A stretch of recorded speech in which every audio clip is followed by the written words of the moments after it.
ভারতে বিশ্বনবী হযরত মুহাম্মদ সাল্লাল্লাহু আলাইহি ওয়াসাল্লামের অবমাননার প্রতিবাদে এবং দোষীদের গ্রেপ্তারপূর্বক শাস্তির দাবিতে কড়া হুঁশিয়ারি দিয়েছেন হেফাজতে ইসলাম বাংলাদেশের আমির আল্লামা শাহ মহিবুল্লাহ বাবুনগরী।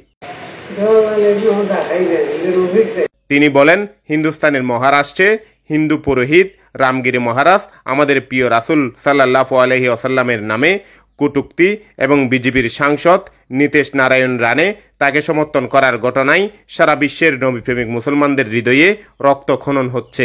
তাই আমরা নবী মুহাম্মদ সাল্লাল্লাহু আলাইহি ওয়াসাল্লামের অবমাননার তীব্র নিন্দা ও প্রতিবাদ জানাচ্ছি।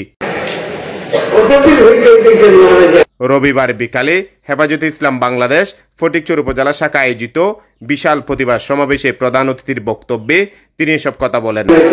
নাজিরহাট আদর্শ উচ্চ বিদ্যালয় মাঠে সমাবেশে সভাপতিত্ব করেন ইসলামী আইন বাস্তবায়ন কমিটির সভাপতি মাওলানা মোহাম্মদ আইয়ুব বাবুনগরী। মুফতি আবু মাকনুন মোহাম্মদ বাবুনগরীর সঞ্চালনায় প্রধান আলোচক ছিলেন নানুপুর ওবায়দিয়া মাদ্রাসার মহাপরিচালক আল্লামা শাহ সালাউদ্দিন নানুপুরি।